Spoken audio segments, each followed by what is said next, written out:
ألستم أنتم من قلتم لنبيكم موسى عليه السلام اذهب أنت وربك فقاتلا إنا هنا قاعدون؟ ألستم أنتم من ورثتم الخوف والذل والجبن والهوان؟ ولكن نحن قلنا لنبينا محمد صلى الله عليه وعلى آله وصحبه وسلم: يا رسول الله، إنا آمنا بك وأعطيناك العهود والمواثيق على السمع والطاعة. بسم الله الرحمن الرحيم. سودو هذا خيارتا يا صاحب بدا هودا نقلاس عدو ميل كستي او اتشوكتان با ciidamada dalka Masar ayaa waxa ay muujiyeen gadood iyo weliba gilgilasho aad u xooggan oo ay kaga soo horjeedaan xasuuqa arxandarrada ee ka socda ku dhowaad 20 maalmood magaalada Gaza ee shacabka reer Falastiin ay ku xasuuqayaan maleeshiyaadka sahyuuniyadda ee taakulada iyo weliba tabarta xoogga leh ka helaya dalalka reer galbeedka oo Maraykankuna uu garwadeen u yahay. ciidamada dalka Masar waxa 24 saac ee la soo dhaafayba ay wadeen gilgilasho iyo weliba gadood xooggan oo gebi ahaanba ay kaga amar diidayaan hoggaanka sare ee dalka Masar waa General Abdel al-Sisi, waxaana ay qaar ka mid ah saraakiisha kala duwan ee ciidamada Masaaridu goosteen inay dagaalka si degdeg ah u galaan. xalay waxaan halkan ku soo gudbinay in qaar ka mid ah ciidamada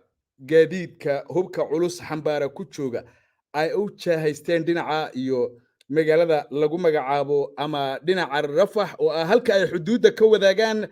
dalalka Falastiin iyo Masar. waxaa soo baxday ciidamadaasi in ay si iskooda u dhaqaaqeen oo haba yaraatee aanay ku dhaqaaqin wax amara oo ka yimid taliska sare ee ciidamada dalka Masar ee ugu sarreeya General Abdel al-Sisi. waxa ay ahayd markii ciidamadaasi ay dhaqaaqeen gelinkii hore ee maalinnimadii shalay, balse waxaan u jeedaa maalinnimadii Arbacada. isla gelinkii dambe ee maalinimadaasi Arbacadana waxaa madaxweyne Abdel al-Sisiga dalkaasi Masar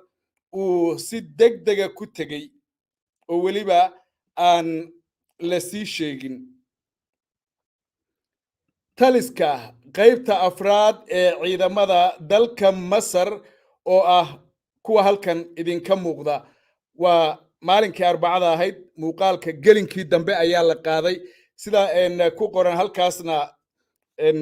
يعني فرت عربي أنا ودريميسان بانو مالين أما أنتي نقرانيسا وحاوي إن مدحوين عبد الفتاح al-Sisi أو كوة شهان أما تجيت سلديقة أما تاليسكا قيبتا أفراد سويس عيدمدا دالكا مصر هوبكا علوس. هذا هردن هوبكا يالا بل هذا وحير أن دول مرو أنتي إن الله سبحانه وتعالى إيجا كرسيو أيام بلشعل هاي إن أنكر مرو. tani waa qayb ka mid ah qaybaha ciidamada dalka Masar ay ka kooban yihiin, waana saldhigga afraad ee kanaalka Suez oo aan ka fogeyn gacanka Sinai.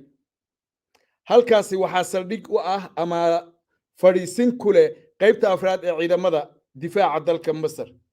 sida fiidiyowga ka muuqata waxa uu caddaynayaa fiidiyowgani qiimayn qallafsan oo aad iyo aad u adag, taasi oo muujinaysa sida ciidamada Masar ay si iskood ah ugu diyaar garoobeen una cabaysteen amaba ay u diyaariyeen noocyada kala duwan ee hubka ciidamada qalabka sida ee dalka Masar.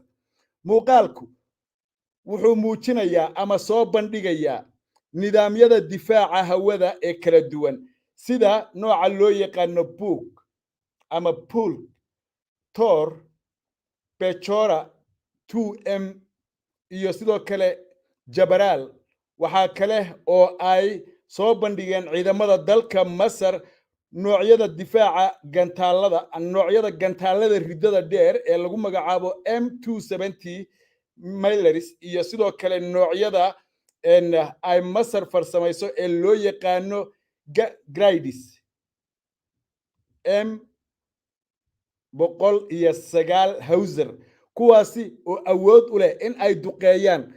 meel kasta oo ka mida dhulka la haysto ee reer falastiin waa sida ku qoran meesha waxaa kale oo muuqaalka ka muuqda taangiyada nooca aanay xabaddu karin ee loo yaqaano abramas tankis ama tankis sidoo kale iyo taangiyada iyagana loo yaqaano K52 iyo sidoo kale H64 Apache helicopter oo ah kuwa weerarka sidoo kale waxaa ka muuqda ayaa la yiri goobta Yabahon United afartan UAV iyo sidoo kale gaadiid fara badan oo dhammaantoodba ah noocyada kala duwan ee dagaalka gaar ahaan gaadiidka dhinaca weerarka iyo sidoo kale madaafiicda ridada dheer waxaa sidoo kale goobta ka muuqda baa la yidhi kumanaan ka mid ah gawaadhida dagaalka iyo madaafiicda ama qoryaha la jiido ee ciidamada dalka Masar dhammaan hubka ama agabyadan ma aha kuwa ay diyaarisay dowladda dalka Masar ooguna talagashay dhoolatus iyo in ay ku cabsi geliso cadowgeeda gaar ahaan Masar balse waxaa tani ay muujinaysaa heerka gadoodka taliyayaasha ama saraakiisha sare ee ciidamada dalka Masar oo ka ficil qaadanaya cadhada shacabka reer Masar oo ka gadooday xasuuqa lagu hayo caruurta iyo weliba birimageydada reer Gaza kuwaasi oo haatan tirada dhimashadoodu ay gaadhay in ka badan 7,100 qof waa tiradii ugu badnayd ee waxaan filayaa dunida ka dhacda oo 5,000 in ka badan ay tahay caruur iyo haween cadhadaasi iyo weliba xanaaqa xaddaafka ah ee guud ahaanba shacabka reer Masar ayaa taliska ama saraakiisha dhexe ee ciidamada dalka Masar iyo weliba qaar ka mid ah saraakiisha sare waxa ay go'aansadeen inay dhaqaaqaan haddaba General Abdel Fattah al-Sisi madaxweynaha dalkaasi Masar ayaa waxa uu bilaabay si degdega in uu hawsha u guda galo waxaana uu gelinkii dambe ee maalinnimadii Arbacada u dhaqaaqay ciidamada halkaasi ayaana ciidamada uu kula kulmay dhammaan ciidamadii dhaqaaqay waxaa la yidhi agabka iyo saadka laga dabageeyo inta kalena waxa uu yidhi war shaydaanka iska naara waa halkii Faysal Cabdi Bootaane shaydaanka iska naara buu oo halkiina jooga arrinta diblomaasiyad baan ku dhammaynaynaa waxa uu ka qanciyey oo halkaasi uu ugu dhaartay ciidamada marka uu lahaa dadka Masar nooma soo gelayaan inaanay ka ahayn cadaawad iyo xumaan balse ay tahay ka hortag qorshe reer galbeedku ay ku doonayaan shacabka reer Falastiin dhulkooda inay kaga barakiciyaan haddii aan ooda ka qaadno dadku waa cabursan yihiin meelay ku neefsadaan ma hayaan madfaca ayaa mar walba dul hoganaya iyo diyaaradaha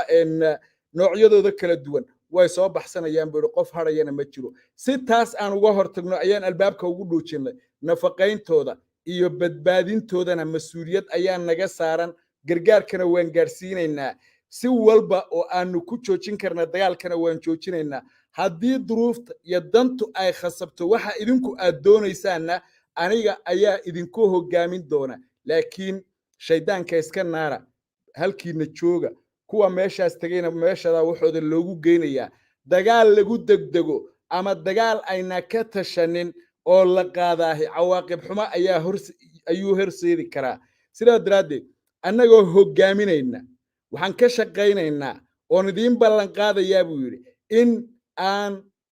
dhisno ama keenno xal lagu dhiso laba dowladood oo Falastiin iyo Israa'iil ah oo iska garab dhisan oo lagu kala badbaado ballanqaadyada noocaas ayaa uu sameeyay Abdel Fattah al-Sisi ciidamada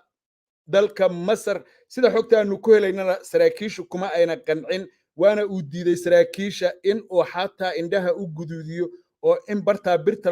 lagu saaro ayuu malahayga ka yaabay arrinta yaab kale ayaa waxa ay tahay in saraakiisha ama duuliyayaasha waa arrin cajaa'ib weey waa arrin يعني aan qof kaste suuraysan karin qaar ka mid ah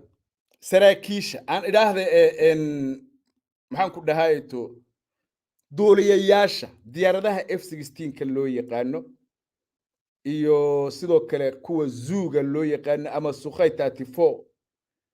ayaa iyaguna iskood inta shidaalka u buuxsaday bilaabay in ay howlgal sameeyaan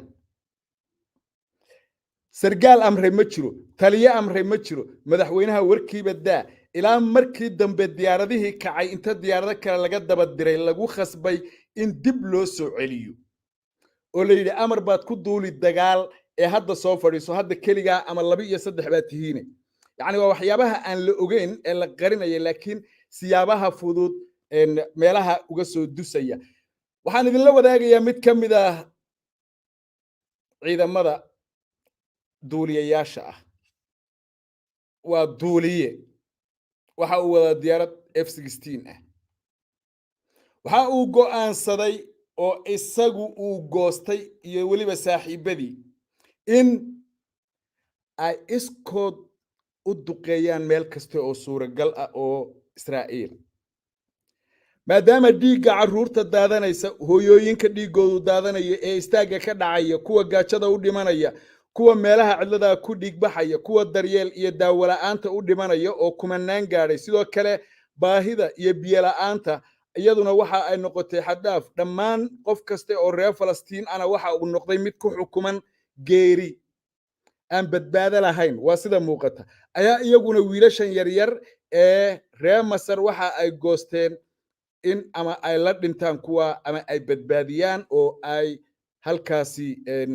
iyagu sabab u noqdaan maadaama aanay jirin dawlado iyo dad carbeed oo isku duuban oo dadkaasi difaacooda u istaagay waxa uu soo qaadanayaa aayado qur'aana waxaana uu si cad u leeyahay waxaad ku qaadateen xoog dhulka iyagii carbeed baad ku qaadateen dhulkii xoogga lagu qaatayna waxaan xoog ahayn oo lagu soo celinayaa ma jirto kaas ayaana inoo ballana iyo diyaaraddu boodday ألستم أنتم من قلتم لنبيكم موسى عليه السلام اذهب أنت وربك فقاتلا إنا هنا قاعدون ألستم أنتم من ورثتم الخوف والذل والجبن والهوان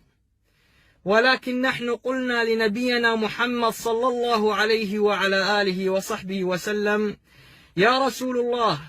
إنا آمنا بك وأعطيناك العهود والمواثيق على السمع والطاعة لو خضت بنا البحر لخضناه معك ما تخلف منا رجل واحد خذ من أموالنا ما شئت واترك منها ما شئت فوالله ما أخذت منها أحب إلينا مما تركت يا رسول الله سالم من شئت وعادي من شئت واقطع حبال من شئت وصل حبال من شئت يا رسول الله والله لتجدننا أصدق عند اللقاء ونسأل الله أن يريك منا ما تقر به عينك هذا قولنا وذاك قولهم فوالله لا خوف على أمة آمنت بربها وأطاعت رسولها والله لنأتينكم برجال يحبون الموت كما أنتم تحبون الحياة وما أخذ بالقوة لا يسترد إلا بالقوة وما أخذ بالقوة لا يسترد إلا بالقوة يعني وحي حوق لغو قاتو لغو مسو عليو وحان حوق هين إبريال لغو مكينو وحان رجينا يا عيدا مدى دلك مصر غارهان سراكيشة سرا عيدا مدى مساردا oo ay horay isu arkeen qaar badan oo kamida fulinimada maleeshiyaadka sahyuuniyadda ee la soo dhoobay daafaha iyo darafyada magaalada Gaza ama guud ahaanba marinka Gaza in ay ka qaadi doonaan tallaabo rabbina uu ku ciqaabi doono gacmahooda waa xaqiiq uma baqaya caawa anigu reer Falastiin intii alla ugu talagalay baa dhimanaysa qof aan alla ugu talagelin inuu halkaa ku dhinto ma dhimanayo intii alla ugu talagalay baa ku dhaawacmaysa qof aan alla ugu talagelin dhagax baa sheegaya faniinna ma gaadhayo markii rabbi intii uu qadaray ay baxaan oo ay halkii wanaagsanayd ay aadaan waxaan hubaa in ciqaabta iyo cadhada iyo cadaabka eebe uu ku dhici doono sahyuuniyadda iyo kuwa taageeraya ayna ka shallayn doonaan weliba waxaan rajaynayaa biidni ljabbaar si degdega in ay u arkaan waxa ay faleen cawaaqibtiisa rabbina uu ku cadaabi doono gacmaha gabdhaha iyo wiilasha reer Falastiin ee geesiyaasha ah ربي سبحانه وتعالى تلا سارتي موتك وبريري جعل كلنك ربي قود دناينيا إن إياغا أو دغالمايا سيدي أصحابتي النبي جينا inay dhintaan soo noolaadaan dhintaan haddana soo noolaadaan haddana la dilo haddana soo noolaadaan haddana la dilo si ay intaas oo goor alle subxaanahu wa tacaala u markhaati gashadaan dartii inay u dhinteen diintiisa iyo dalka muslimiinta ee ay difaacahayaan iyo sidoo kale masjidka barakaysan ee al aqsa nasiib bay leeyihiin reer falastiin haddii ama intii alla tuuso ma sheegayo ama kuwooda kristanka ah ama kuwooda cabsanaya rabbi subxaanahu wa tacaala ha idin guulaya ayaan leeyahay akhyaarta iyo saaxiibada hawada nagala socdo warar badan oo kale oo dhinaca iyo arrimaha dalka falastiin iyo sidoo kale go'aanka sahyuuniyadda iyo weliba saaxiibadeeda reer galbeedka oo aad moodda haatan inay god kusii dhacayaan haddii rabbi qadaro waxaan isku dayi doonaa waxaa hadlay ismaaciil haniya hogaamiyaha dhinaca siyaasadda ee xamaas waxaana uu sheegay ama caddeeyey in waxa maanta socdaay ay yihiin wax taariikhda wax weyn ka bedeli doona ama gebi ahaanba madaxa minja u rogi doona kuwa badan oo wax ismoodayna dhulka la geli doona kuwa la doonaya in la dullaystana rabbi uu cizayn doono ilaahay waxaan ka rajaynayaa inuu guuleeyo muslimiinta kuwa mujrimiinta faasiqiinta ee fadhiya